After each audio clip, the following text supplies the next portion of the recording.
Hello fly tyers.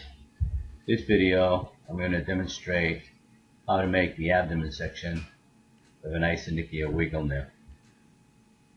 I'm going to tie it on stainless steel fishing wire instead of a hook shank that I cut off. And in my vise I have my wire that I folded into two equal sections. They're approximately 7/16 of an inch long. I've wound my thread up and back on the lower level, and now I'm going to weave my thread through the two open ends. Pull gently until the two open ends just sort of kiss each other. And then you're going to wind. If you pull too hard, you will make them overlap each other, and I don't want that. This is what we're looking to achieve. Two ends just sort of kissing each other, and then we're going to wind up the shank of the wire. I do this by taking 4 to 8 wraps, then I pinch and pull my thread, and then I do that same again, pinch and pull. If I didn't do this, that thread would slide down the slope of the wire. Once I get up to the jaws of my vise, I'm done. I look at the overall, that's what we're looking at from the side, nice flat. We basically created a nymph form, very inexpensive one too. At this point I'm going to put on some crazy glue, fast drying cement. This will prevent those thread wraps from going anywhere.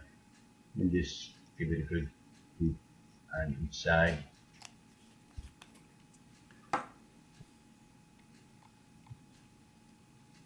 Wind back down to the point. Cover any spots that you want to cover. Glue will hold it there. And then stop a third of the way back. I'm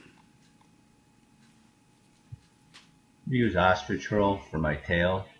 I'm going to take the shorter pieces of the ostrich roll for the tail.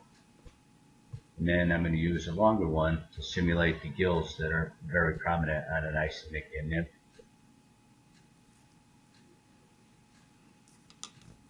So I've cut 4 or 5 of these off from the short end, and I put them in locking tweezers. This makes it easier for you to see.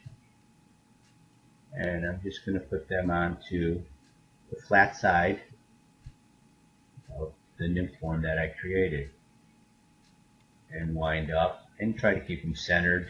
It doesn't matter, but they're going to flatten out, and wind up to the end of your thread wraps, flip off the excess.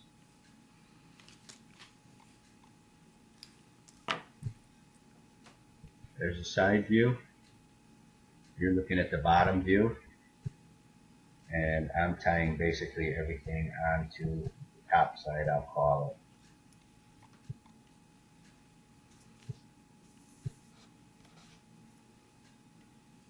The next thing I'm going to tie in is some vinyl ribbing. This is going to give the fly some strength and some shine and some definition. Just slip that under my thread, basically take one other locking wrap over it. Then I'm going to pull it to length, and then I'm going to bury all of this under my thread wraps. I'm trying to keep this centered on the top of my nymph form also. If I was going to put in a piece of lead to help this, I would do it the same way. I would flatten out the lead in my flat nose needle nose pliers or flat nose pliers, and I would wrap the lead on to give it length. I would not wrap the shank of this. I would not wrap the body of this with lead. It'll destroy the form that you created, unless you want the form to be wider. I'm stopping one wrap away from the very end because I want my ostrich roll to go around that very back side. So now I'm going to take one of the longer pieces of ostrich roll that come from the upper part. I'm going to tie this in by the tip.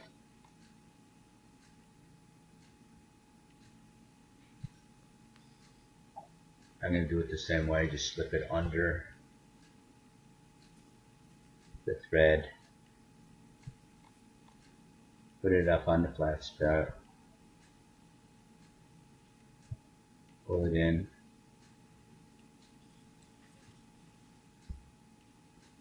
and wrap.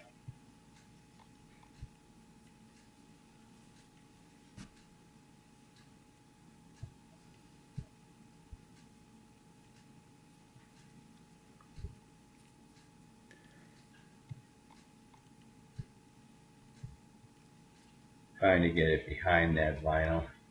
Probably should have tied the ostrich hurl in first. My thread keeps pushing it out of the way when I hold the vinyl, so I'll just hold it and lock it in this way. I'm going to advance my thread up and we'll continue to construct the abdomen of Isonychia Nymph. And that's what it looks like, perfect nymph-form shape without even trying really.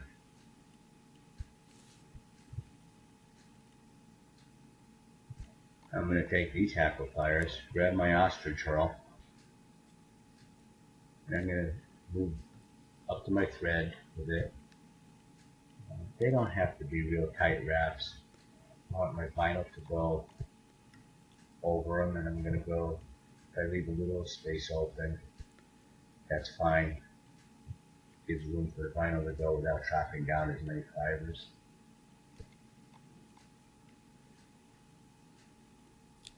By the way, this fishing wire, you can buy 30 feet of it, 69-pound test at about $3.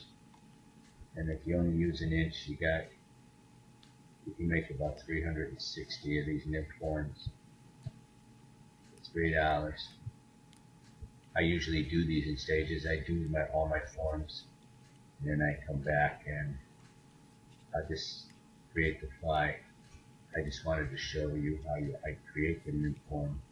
But I'll tend to just do the thread wraps and put them aside, and then I'll come back and decide what I want to put on the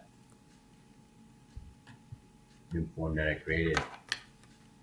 I do hare's ears, pheasant tails, any kind of dubbing. You can create anything you want. See, it's pretty translucent. You see the nymph forms very clearly. Okay, so now I'm going to just try to, any fibers that might have trapped themselves when I was winding them, I want to get them all out.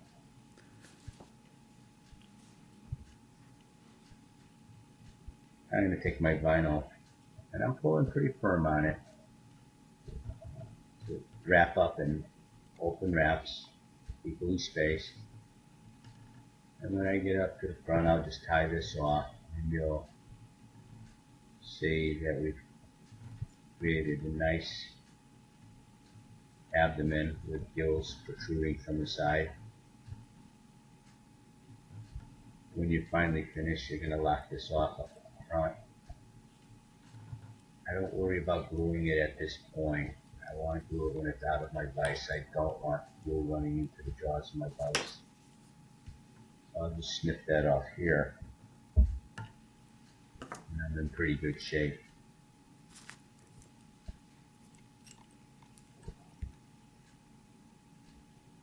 A little bit of the whip finish.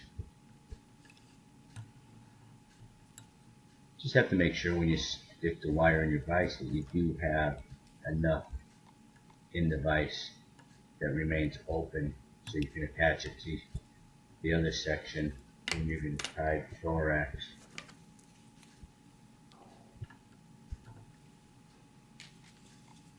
So now I'm going to use that same tool to pull out any fibers that I might have trapped down in the vinyl. And I'm really concentrating on the edges. You're looking at the side you remember. I'm really concentrating on the edges because that's where the gill plates really are prominent on this Isonychia Nymph. I will, if I have enough of them, I'll even trim the ones off the top and the bottom. That's what we've created. I mean, that fly is going to wiggle just because it's the wiggle nymph, but it's also going to have life in that tail. It's going to have life in that gills. It should work. These are new to me. I just learned about them this fall, and I didn't want to cut up hooks, so I had this wire hanging around with my saltwater fly tying. I decided to try this technique. I hope you liked it. I think it'll give you all kinds of ideas.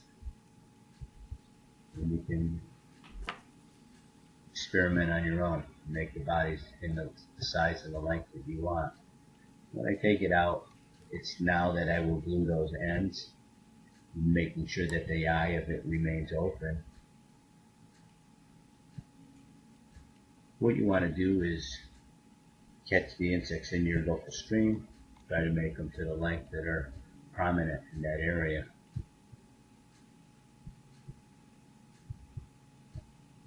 And there you have it.